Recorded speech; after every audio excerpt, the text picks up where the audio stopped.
လူတွေကကိုယ်စိတ်ကိုပြောကြငါစိတ်နော်ဒီလိုတွေ့တာမှုတွေအားကြီးပြီးတော့စိတ်လေးကအိုသွားတာလည်းမရှိဘူးနော်စိတ်လေးမှာရုပ်တရမရှိသည့်အတွက်ကြောင့်ခေါင်းဖြူတာလည်းမတွေ့ရသွားကျိုးတာလည်းမရှိဘူးဒါကြောင့်လို့စိတ်ကလေးပေါ်မှာမငြင်းငွေ့ကြဘူး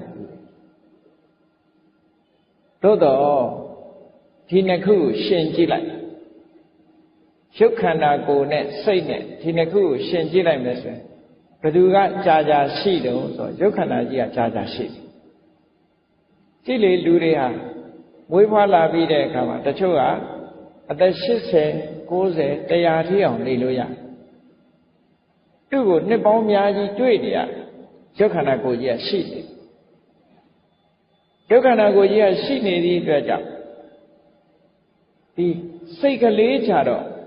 အဲ့ဒါတော့ရှိတာမဟုတ်ဘူးစိတ်ဆိုတာအခုဖြစ်ရင်အခုပြတ်သွားတယ်အခုဖြစ်ပြီးတော့အခုပြတ်သွားအဲ့တော့မြတ်စွာဘုရားကပြောတယ်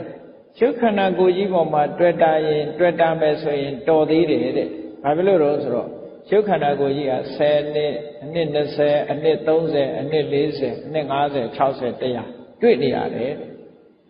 စိတ်ကလေးကြတော့အဲ့ဒါလောက်တောင်တွေ့တာမဟုတ်ဘူးတဲ့အခုဖြစ်ပြီးအခုပြတ်သွားနေ့အခါမှာဖြစ်တဲ့စိတ်ကညပါမလားဘူးညဖြစ်တဲ့စိတ်ကနေပါမလားနော်ဘာနဲ့ဥပမာတူတော့ဆိုရင်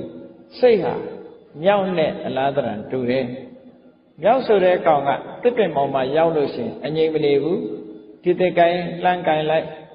ဟိုတစ်ကိုင်းဆွဲလိုက်ဒီတစ်ကိုင်းလွတ်လိုက်နဲ့တစ်ကိုင်းတစ်ခုလွတ်လိုက်နောက်တစ်ကိုင်းတစ်ခုဆွဲကိုင်းလိုက်နဲ့ဒီလိုတနေ့ကုန်ရောက်ရခတ်နေတဲ့သရဝါတကောင်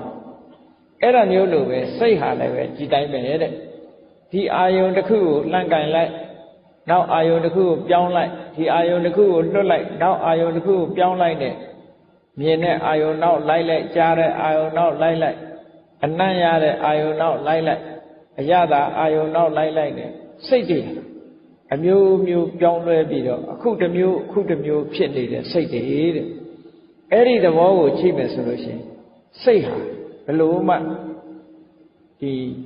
ကြာရှည်တဲ့အရာမဟုတ်သည့်အတွက်ကြောင့်စိတ်ကိုငါရဲ့အတ္တသာဝရလို့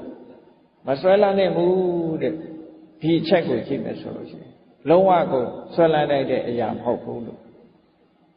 ဒီလိုဆင်ញင်သုံးသပ်မှုကိုပြောတယ်အဲ့ဒါလို့ရှင်းရှင်းလင်းလင်းကြီးမြင်လာအောင်မြတ်စွာဘုရားကဘာကိုနှလုံးသွင်းရမလဲစိတ်နဲ့ယုတ်နဲ့ကွဲကွဲပြားပြားသိလာပြီးတဲ့နောက်မှာအကြောင်းတရားတွေကိုဆင်ញင်သုံးသပ်ပေးဖို့ပဋိစ္စသမုပ္ပါဒ်ကိုမြတ်စွာဘုရားဆင်ញင်သုံးသပ်ပါတဲ့ဒါကဝိပဿနာကျင့်စဉ်တစ်ခုကိုကျင့်တဲ့အခါမှာသီလဝိသုဒ္ဓိစိတ်တဝိသုဒ္ဓိပြီးတဲ့အခါမှာယုတ်နဲ့နံကွဲတာကနာမရူပပရိစ္ဆေဒဒိဋ္ဌိဝိသုဒ္ဓိလို့ခေါ်တယ်ဒိဋ္ဌိဝိသုဒ္ဓိပြီးတဲ့အခါအကြောင်းတရားအကျိုးတရားကိုဆင်ញင်နိုင်တဲ့အကြောင်းတရားတွေကိုသိနိုင်တဲ့ပစ္စယပရိက္ခအဲ့ဒီညာရလာမှကင်္ခာဝိကရဏဝိသုဒ္ဓိလို့ဆိုတဲ့တန်တရားတွေကိုကင်းရှင်းသွားစေနိုင်တဲ့စင်ကြယ်မှုမျိုးရလာနိုင်အဲ့ဒါကိုရဖို့ရအတွက်ပဋိစ္စသမုပ္ပါဒ်ကိုဆင်ញင်စဉ်းစားပါတဲ့